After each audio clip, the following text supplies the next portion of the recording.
Welcome, everyone. I'm Sam Sebastian, and you're listening to How Are You Doing Really? In today's episode, I have the honor of speaking with Reverend Jude Harmon. He is part of the clergy at Grace Cathedral in San Francisco.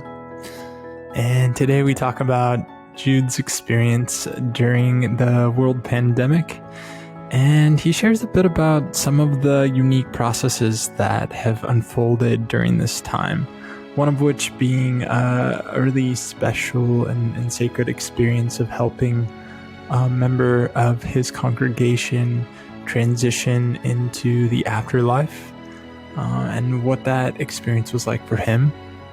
Also continuing to marry people during this time, which is quite unique. And Jude also shares a bit about his upcoming book that he's going to be releasing, hopefully within the next couple of years, around marriage and marriage equality from a theological and biblical perspective. And he's just a really sweet, loving human. Shares a lot about the resources that he offers members of his community and congregation, and just the different things that he's doing in the world to help others thrive and survive during this tumultuous time. Enjoy. Welcome, everyone. I'm Sam Sebastian, and today I have the honor of speaking with my friend Jude Harmon. Jude and I met shortly, maybe a couple years after I had moved to San Francisco. And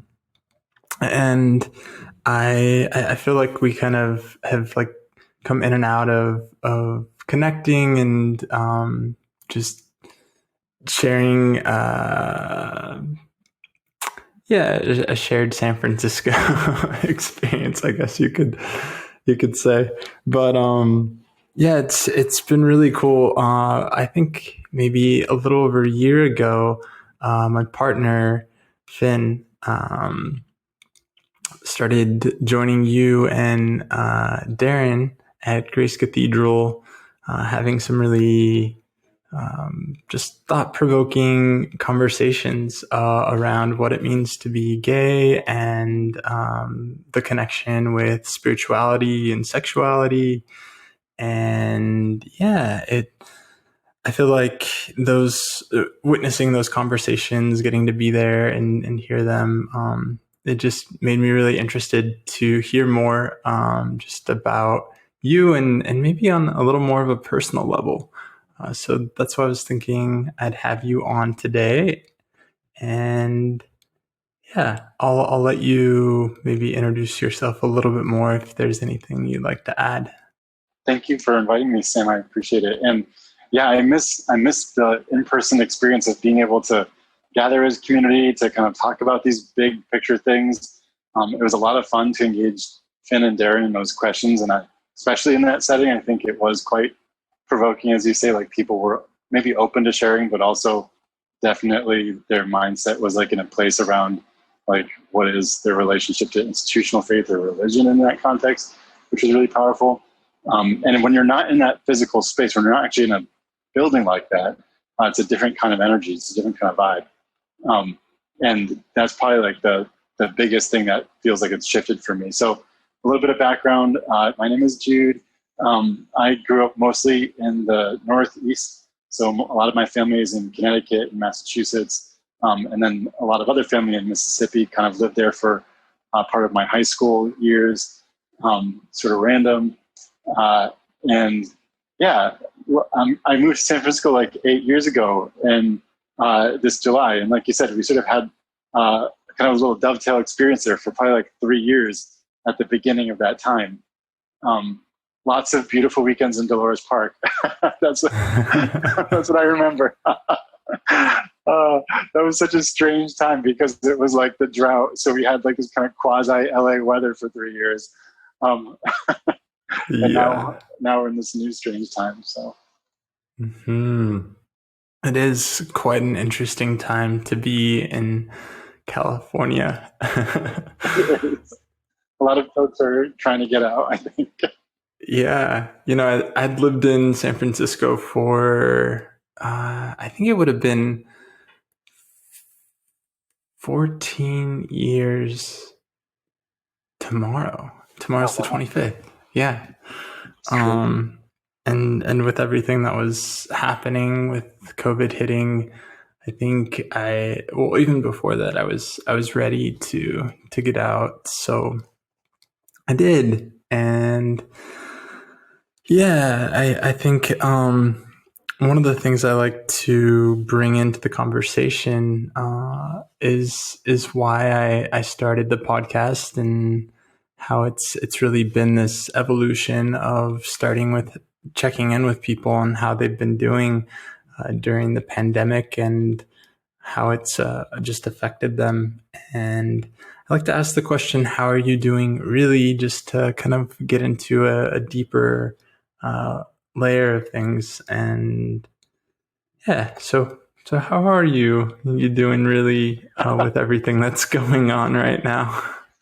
And I just love like how delightfully subversive that question is, because I'm usually asking that question. So when he told me the question, I was like, oh, that's such an interesting question. I don't think I've reflected on that for a while. It's one of the strange liabilities of being clergy, is that you're constantly attending to other people's spiritual lives and inner life, but you often don't have time to reflect on your own. So it was sort of a privileged space to be called back into that question. I thought, okay, I'll sit with this for a moment. And I think like a lot of people, I am tired of the pandemic. I want it to be over. I think that's like just a top level experience, um, and in some ways feel sort of both like extremely despairing at times, and other times more hopeful. And I've been in a really long time. Um, we mentioned the Black Lives Matter movement maybe before this recording started. I feel like the pandemic is ripping the Band-Aid off of a lot of these old wounds that we too quickly ignore. And I think, especially particularly, white people tend to treat as just inconvenient to have to spend time to think about or to work with. And we haven't taken the time to build the kinds of human connections and relationships that we need within and across communities to really even begin to ask the questions that need to be asked, which is fascinating to me. So there's all that, but then there's also this other piece, which is really interesting, for me at least. There's a lot of I get a lot of the anxiety in the system coming at me from different points, because people, come to us with their cares and concerns. And I am also deeply conscious of the fact that there are just so many people right now who are out of work, who have taken massive pay cuts, or trying to figure out how they will make ends meet. And that's very real. That's very top of mind as well. And then there's this other part, which is kind of interesting, which is like the personal stuff and thinking about how people are relating. And then there's like this meta level thing that I think very few people are actually talking about, which are like the big structural changes that are happening under all of this, and some of the really huge questions moving forward. One of the really, really big questions I've been grappling with lately is the economy, which probably sounds weird for like a priest to be talking about the economy, but it's a huge, huge issue. And I don't think we've ever been in a situation like this, and probably not anything comparable since the 30s. And there's just a lot of unknowns, a lot of question marks hanging over everything. But I sense that there's a pretty big shift coming, a really big realignment. And I wonder if people are ready for that. I wonder if people have any sense of what it's going to feel like once it hits. I think right now, a lot of what we're experiencing day to day is being propped up artificially by the stimulus we're all experiencing. So I have some big questions about that too. And maybe that's a separate conversation for another time, but that's been very top of mind for me as well right now. Yeah, no, I really I've had multiple conversations with friends around the economy and what's going to happen, and just knowing people who have been really impacted by all of this, not able to work in the same way that they used to, and having to rely on the government for funding and to be able to maintain a living, and kind of being at the I don't want to use mercy because I don't know if that's quite the word, but yeah, it's just like having to put all the faith and trust in that the unemployment to really be able to support us as we're going through this, and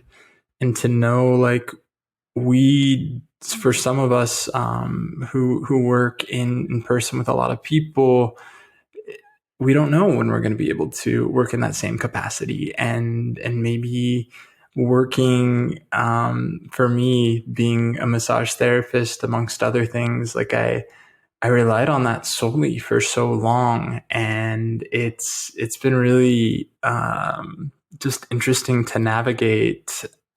How do I move forward? How do I continue to work? And I've been able to kind of get out of a little bit of a space of feeling like helpless at times, and really find a drive to create a new way forward. And that's one of the biggest blessings for me going through all of this, is really finding new ways forward, and collaborating with friends and other people in similar fields to create new experiences for people, and mostly using Zoom as the way Mm-hmm. way to do that. I imagine being a priest, you're still in contact with a lot of the members of your church in some way or another, and I'm curious to hear how just knowing some of their experiences has impacted you, and if there's ways that you've been able to support them or send them to places for resources.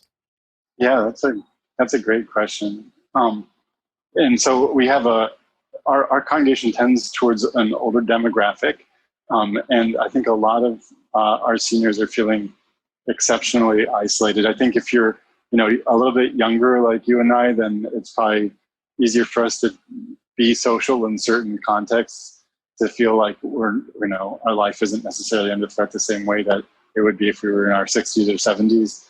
But folks in that age range are exceedingly cautious, that I know, and really worried, and they're living with the pain of isolation, because the communities that they had, those communities of support, have just had to physically withdraw, and there's just no substitute for real human contact. One of the things that's at the center of our Christian faith in the context of the cathedral is the idea of the incarnation, the idea of God taking on flesh. And so things like giving someone a hug on a Sunday, waving to them on the cathedral plaza, having a little conversation in the corner, those things, they just don't have the same quality. And some of them can't happen at all, of course, in a digital interface. And so there's a deep sense of loss, I think, for folks. And Dr. Fauci is saying that anyone who wants a vaccine will be able to get one at the end of 2021, which is a long ways out from where we are now. It's hard to imagine doing this for another year and a half. And so I think there's just a general sense of frustration, of anxiety, with the uncertainty that's just pervading the entire system right now. I'll say some of the most moving experiences I've had so far are ministering to people virtually as they die, which has been really profound and hard, but also beautiful.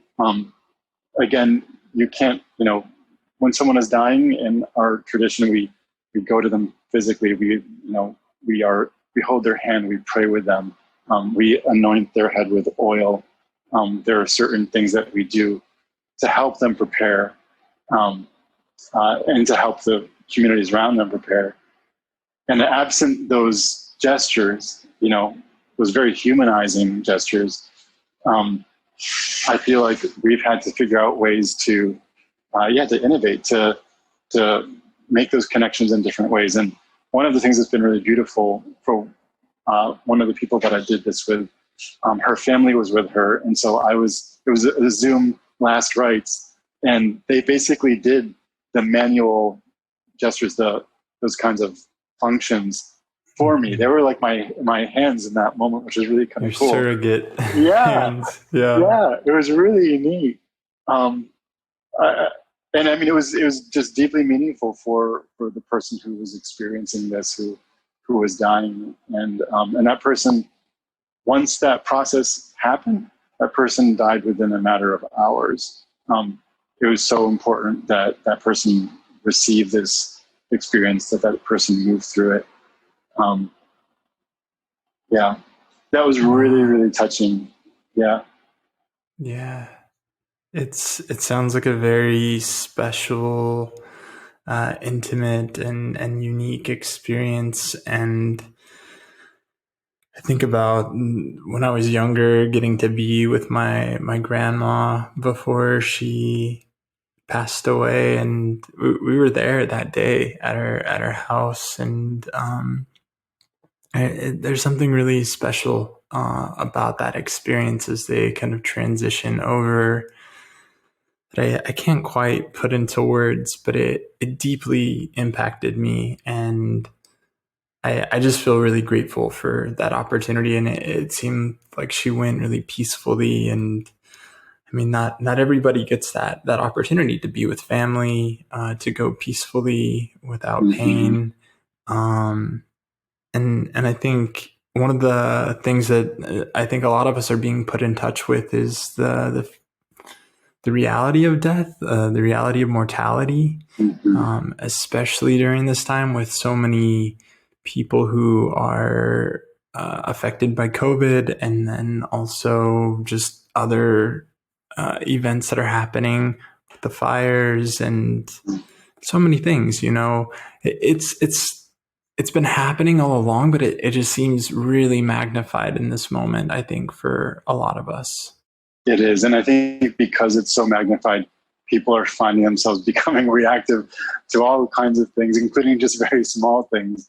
And that's also been really interesting to watch. If you work within a staff, if you have conversations with people about their work life, it's like people are, I think, a little bit moodier than than they normally would be. And every system is like that right now. It feels like families, work situations, church communities. Everyone is just kind of experiencing this moment where, because the stakes feel so high with everything else, the slightest thing can become a can become a cause for some serious drama, or I'm curious to hear just some of the things or resources that you offer your community or yourself even, or your loved ones during times like these. Yeah, so this is so funny. I mean, one of the chief things that we do is just to let people know that we are praying for them, and that's not like some abstract thing. Like, we're actually writing to them. I'm in the middle of sending out these little cards that we compose to our congregation and sign, and sometimes leave a little personal note and just ask how folks are doing. And if they want anything for us, anything that they would like us to pray for them with is really important. We've also started these kinds of small digital gatherings, just like small groups where people can just talk about what's going on in their life and start processing that. I'm actually going to be offering one soon in this next round of small groups. It's going to be around grieving and sort of the grief process. So I'm really excited about that, because I do think, again, for people who are going through a significant grieving process, it's been sort of short-circuited in terms of the access that they often have to the support systems that you really need to move through that, to be present to it in a way that is ultimately healing, if you will. Um, so I'm really excited about that. We also offer, of course, our services every single week. Everything's gone digital. And so those are all ways that people connect. There's also these really cute finger labyrinth walks that happen on on the Friday of each month. There's an organization called Veritas, which started at Grace Cathedral and is now its own 501c3. And yeah, we have like 200 to 300 people every Friday doing a finger walk with folks, which is really pretty awesome. Wow. Yeah, so that's neat. I think about just my experiences with the different labyrinths throughout San Francisco. It's kind of one of my goals that I set out to do, is just to go to as many as I could find in the city or around it. And they're really meditative for me, just kind of going into it, walking, trying to just clear my mind or have something specific as I go through it that I hold. And I think it's really fascinating that they can do that together and use their fingers. I have actually this little like metal plate that I got for Finn. Oh, nice. And it's a labyrinth, and you have this wooden stick that you actually slide around through it. So that's what that reminds me of. That's totally it, exactly. And this is like, you can use your finger. There are print resources, there are digital resources. People can actually order little finger labyrinths if they want. There's also an app actually and that's what we use mostly in the little finger labyrinth box, and you can trace it. And as you move your finger along the labyrinth, it like has like a little like light. It's really cool. That's awesome. Yeah, it's really sweet. But I mean, it's just like, I feel like people are looking for any excuse they can to connect. I think that's a really big part of it. It's like, yeah, it is. I have a couple of clients that have just shared their like longing for physical connection with others. And I think one of the things that I try to bring people to is like,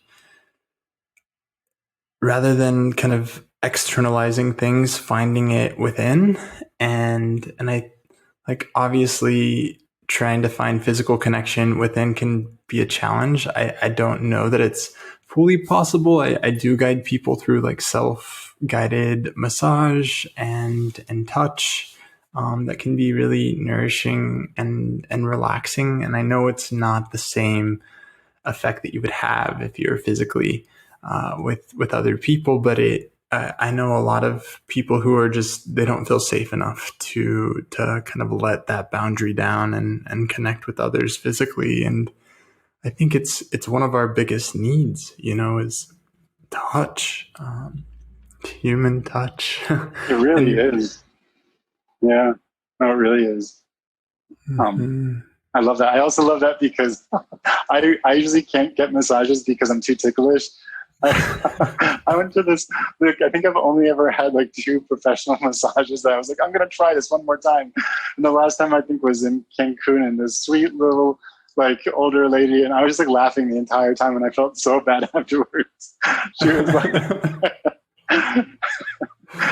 She was like, oh, it's too much, not enough. I was like, no, I'm just really sensitive. And is that something you've experienced your whole life? Oh yeah, I've always been pretty ticklish. Yeah, okay, totally random. That's interesting. Yeah. So I like the idea of self-guided massage. That's a great idea. Yeah. Yeah,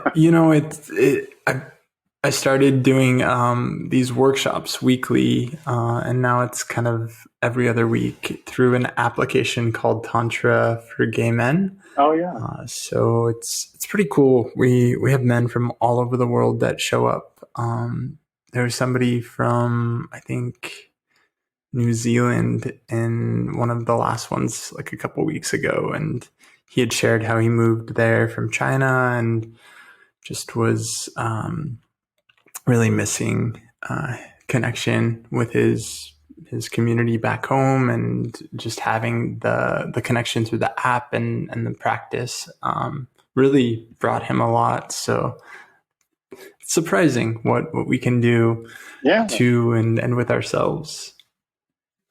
I'm also curious about you're in a relationship, correct? Mm-hmm. Yeah. How has it been just having each other through this process? Like, is it, I don't know if you're constantly like around each other or you get like breaks, or just curious how that's been. No, that's a great question. I feel like, and I'm sure he would have his own perspective on this as well. But I think, it's a little bit like a pressure cooker, isn't it, for a relationship? Because you are around each other constantly. We both have jobs where we are working from home in a very small space. It's basically a glorified studio. It's a junior 1-bedroom, which means the bedroom is part of the rest of the space, like a half wall, So no, we're just like, always trying to negotiate those boundaries. Like, I think he's in the bathroom right now. I don't know. It's like, so we're always like trying to figure that out a little bit more, but it's definitely not easy. I think that anyone who's in a relationship right now is having to figure out new ways of kind of, negotiation is the best word, of just negotiating this new reality, so you don't, get on each other's nerves constantly. And I think more than that, like, how do you actually, love on each other? How do you continue to show affection? How do you share space together? All of those things are just, But we're both a little stubborn, and he's Mexican, I'm Italian, so there's a lot of this. And that's okay. I feel like we're pretty good at taking it in stride and, working through stuff as it arises. I think for us, it's actually brought us a little bit closer together, to be honest.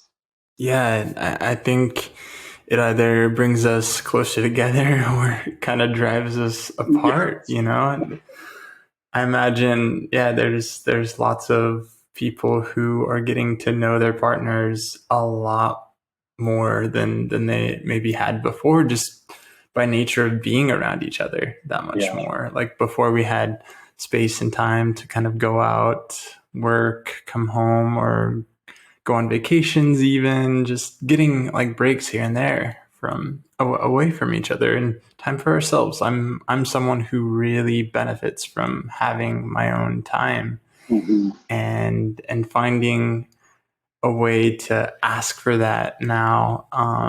I think it was a little hard for me at first, and I'm getting a lot better at just saying, hey, actually, I'm going to take the rest of the day just to kind of read or do my own thing. We can reconnect a little bit later. That's a great point. And I think every relationship struggles with that, even before the pandemic, is that balance, and how each of us has those different personalities and needs. And it's definitely been all amplified and intensified by the situation. I think so. One of the things that I try to do, you see all these books behind me. I'm in the middle of a research project for a book I'm trying to write. We'll see if it eventually happens. And I felt like we had gotten into this rhythm of just working really hard during the day. We each have our jobs, and then at night, just like being exhausted, overwhelmed, like ready for all of it to be over, and just like, kind of zombie Netflix mode, where you're just like going from one show to the next. And I was like, okay, I need to be able to make space for me to do the reading, to do the research. And he was super supportive, actually, and has even been helpful in holding me accountable at times, to be like, get your butt off the couch. You need to read. You need to stick to your plan. So that's been really good. Yeah, I'm very blessed that way. Yeah. What, if you don't mind me asking, what's the premise of the book or your research? Yeah. So the basic premise of the book is about it's about marriage. It's about the history of marriage, kind of from a biblical and theological perspective, and it's making the argument that there is no such thing as some kind of special protected class called biblical marriage that needs to be preserved in order to exclude gay people or to put straight people under inordinate pressures as they try to enter into what is, a very challenging institution to navigate. So that's kind of the general gist. There's a lot more to it, but that's basically it. Wow. I'd like to just share like my experience growing up. I grew up Mormon, and my parents, they more so my mom, she had this dream of me getting married in the temple and to a woman and procreating, having kids, big family, doing the perfect kind of Mormon thing. And, after I came out, shortly after turning 18, and thinking about marriage, I was just like, oh, it's not even like a possibility for me, like it's, and at that point I hadn't even really explored my like sexuality, and I think marriage and sexuality, like that's what I tied to the space in which I was going to be able to explore that. So it was kind of like completely off the table according to Mormonism until you get married. And there was a pretty big like internal process that I was kind of carrying and grappling with throughout just being a teenager and wanting to explore my sexuality, and then sharing with they call it a bishop in the Mormon church, if you've committed any sins, and masturbation was one of them, and like every boy on earth, yeah, no, totally. and just being a 12-year-old, and because at the age of 12, like young men in the church are able to receive the priesthood, but you have to be worthy in order to receive the priesthood. Oh, okay. And I was pretty honest. I think more honest than a lot of the other guys my age. And so I told them, I was masturbating, and that prevented me from being able to perform my duties in church. And there was just this whole like shame thing that happened by not being able to do it. People wondering, asking, maybe assuming what was happening. I don't know. But it really impacted me, like having that kind of ingrained in me from a really young age. And just kind of circling back to why I kind of went into that story is now, I'm been proposed to me back in February. So like right before shelter in place happened. And I even then I wasn't sure that I really wanted to get married. But the few weddings that I've been to recently, like it just made me realize how special that experience is for me, having my family, my friends, my loved ones coming together, witnessing us in this really beautiful ceremony, and celebrating our love. And I think there's magic that kind of happens in that experience, and it's like people are coming together to honor your union and kind of say, here, we want the best for you. We want to send you our love. And it's been interesting to notice the shifts in how I kind of envision that for myself now, and obviously I'm at a different point in my life, but I think for so long it was just not even an option. So I'm really happy to hear that that's something you're doing some research on and going to be writing about. I'll be really interested to see what you put out there. Yeah, no, it's a really important issue for me, because I feel like most people assume that it's a settled issue in the country because of the Supreme Court decision. But, in churches, it's not even close to a settled issue. It's an issue that, hasn't even come up in most churches, I think, because it's inconceivable. And sort of actually trying to say, well, no, we need to make space for this conversation, and that the basic assumptions and givens around why we can't have that conversation are actually deeply flawed, and ultimately completely incorrect. And so that's sort of the basic idea. And I just agree. It's like, one of the things that grace is, obviously it's a destination place. It's a place where people go to get married. And so I've officiated something like 80 weddings maybe in the time that I've been there. And I love them. I love weddings. I absolutely love it. It is such a great moment. It's like you get to be there and they're so cute. Like the couples are always like, they're really nervous and and they're just, it's a moment for them to be joyfully vulnerable in front of everybody, and for everybody to kind of receive that vulnerability in a loving way, to hold it in a loving way, which is actually pretty rare in our society. Most of the time, people's vulnerabilities are exploited to hurt them. And this is a moment when vulnerability is honored and lifted up and held. And it's such a beautiful moment. It really is. And be able to prepare people for that moment, be able to help them understand, there's no such thing as a perfect relationship. We are always growing as human beings, that we can have honest conversations with each other because that's true. That's just such a gift. So I both love weddings and I like the idea of marriage generally, and I want people to have happy and successful relationships. So that kind of all is coming together, and biblical theology, and I love to nerd out on the Bible. So it's all converging in this book. It's kind of exciting. That's awesome. Have you married anybody during this time, virtually or? Yes, I married one couple in an outdoor ceremony that was fully, authorized by the health people and the government and everything. So that was really neat. Yeah. That actually made my whole year. I was like, this is great.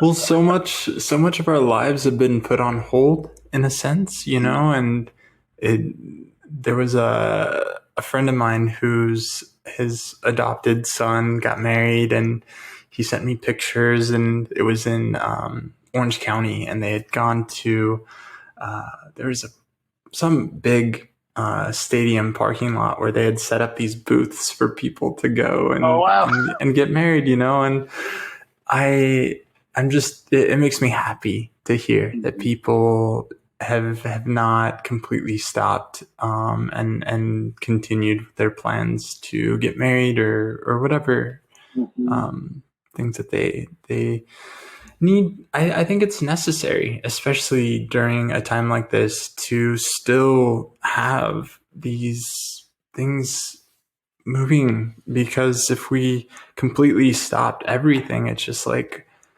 what would that feel like? And I know I had a brief kind of period of time, I'd say that first month, where I kind of really stopped a lot of what I do, and it was really good to kind of reflect. I think having some time just to reflect on things really helped to just clarify for me what it is that I need, or what I really care about, and how I want to express that to those that I love, in a time where I feel really vulnerable and concerned for their health and my health and my well-being and theirs. So having this time to kind of slow down a bit has been nice, I would say.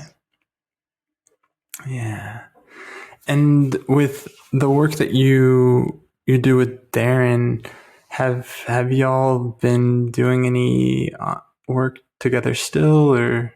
Yeah, so we have so in place of a live practice, which we usually have every Tuesday at the cathedral, we have between 500 and 800 people doing yoga in that space, and it's amazing, and there's nothing like it, I think, anywhere else on earth. It really is a very unique and special experience, and you can't really replicate it. Darren and I talked a lot about this at the beginning of the pandemic. It was like, do you want to do some asanas from your house? Do a little, and he's like, is that really yoga on the labyrinth though? Is that is that what this is about? And I was like, yeah, that's a good point. So the kind of compromise that we've reached for the time is that we have a 15-minute conversation. He and a clergy person or a member of the community have like a 15-minute conversation, and then we post an audio of a previous yoga on the labyrinth experience at the cathedral from the archive that people can listen to and practice to. And I've actually practiced to a couple of them, and it's really great. I love it. We are looking to eventually move toward filming a very small practice. So right now the parameters, I think, is 11 or 12 people doing yoga outdoors, and we're definitely looking at that. We're also collaborating actually with Yoga Journal to do a really exciting thing with them, which is going to be like a fun little preview, I think, of what that will look like. So honoring National Yoga Month and National Coming Out Day, and having different practices that help lift up those themes and communities. So excited about that too. That's beautiful. Yeah. That's really, I know that being able to go and do yoga on the labyrinth was a highlight for me, a peak experience, that many people in such a beautiful space, especially when they had there's an art installation with all the ribbons. Yeah. Oh, the ribbons were awesome. Yeah. She's a friend of mine, the artist who did that, and she's done several installations across the country since then. And she's so amazing. She's such a great person. It was really fun to see her work lifted up like that. Yeah, no, I miss it. And like to your point, it's just like, that embodied experience, there's no replacement for it. And just trying to find worthy proxies, we know we can't, create an equivalency, but how can we create something that at least evokes the experience in some way? And that's kind of the challenge right now with all the virtual stuff. Yeah. Yeah. I wanted to ask you one more question before we kind of wrap things up. Sure. When in your life did you realize like your calling in life was to do the work that you're doing? That's a great question, and I get that question a lot. I would say like I grew up in you hear these horror stories about Catholic parishes with terrible priests. I had the exact opposite experience. I had just a lovely, wonderful person. His name was Father Ray. I grew up Catholic, and I thought, I want to be like him. I want to do that. He was, he always preached love, and he practiced it. He really, we grew up in a very poor household. Both my parents were disabled, and I mean, he personally went out of his way to try to help us, to make sure that we had food on the table, that basic necessities were taken care of.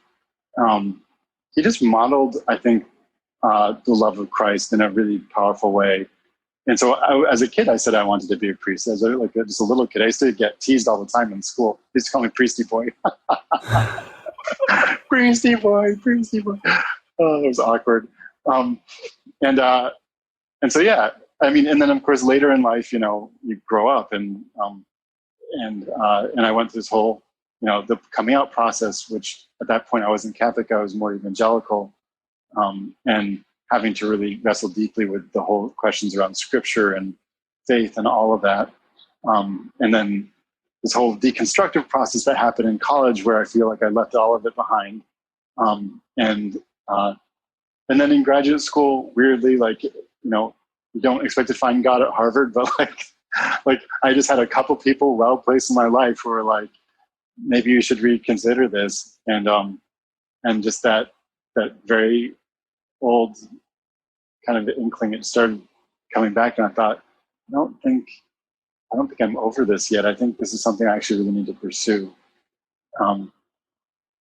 So there was a kind of second moment of grace with that, which was that I had transitioned out of an internship at a Catholic community in the heart of Boston, the Paula Center, which wasn't great, to be honest. And I'm not going to get into details, but some of the old boy kind of attitude was still present in what was supposed to be a very progressive institution. And And I was in a preaching class with a dear friend of mine who had just kind of quit the PhD program in French studies to do an MDiv, totally random. She's amazing. She's such a genius. And she's like, well, I've discovered this community of brothers, this monastic community in Cambridge next to the Kennedy School, and they have a service on Tuesday. You should come check it out. It's called Society of St. John the Evangelist. And I did, and they were just such wonderful souls, just beautiful people.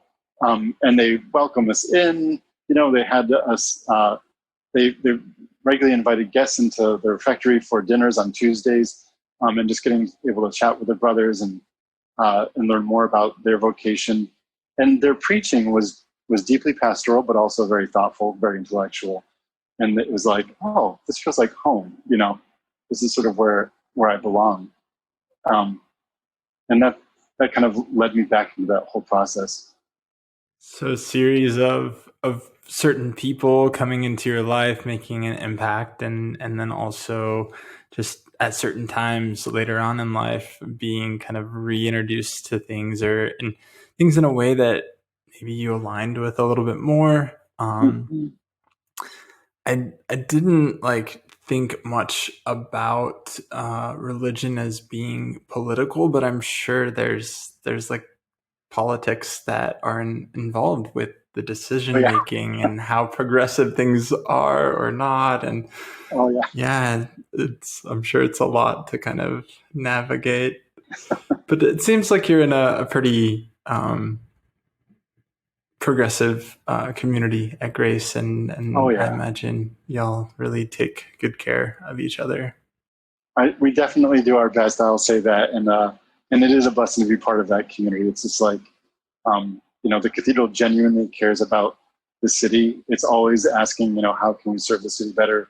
And it's always, looking at the community, asking the congregation, what do you need? How can we be better for you? And our congregation is always doing that work too, in their personal lives, seeking justice in the wider community, before they ever step into our doors. That's part of a lot of their, what makes their journey so meaningful for them.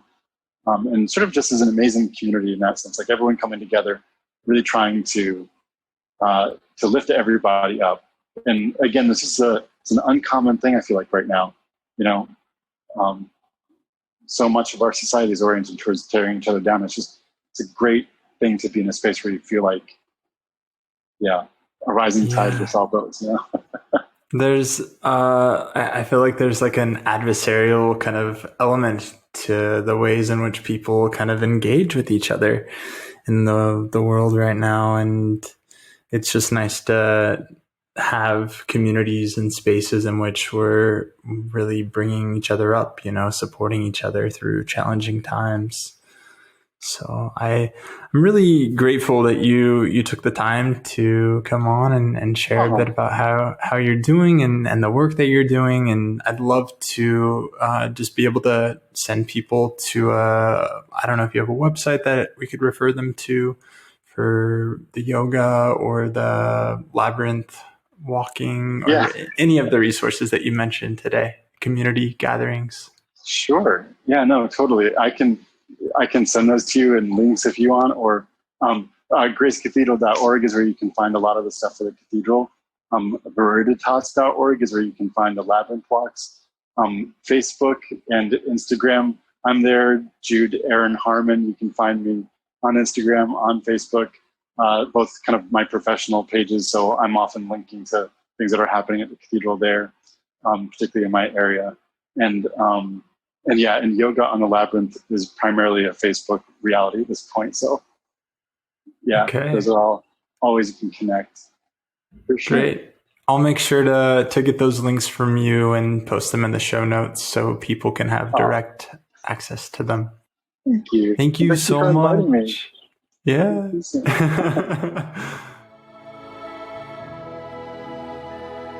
Thank you all so much for listening today. If any of you'd like to find out more about the work that I do, you can go to samsebastian.com. That's SAMSEBASTIAN.com. And if you're interested in being a guest on the show, please reach out to me via email. That's sam@samsebastian.com. Much love.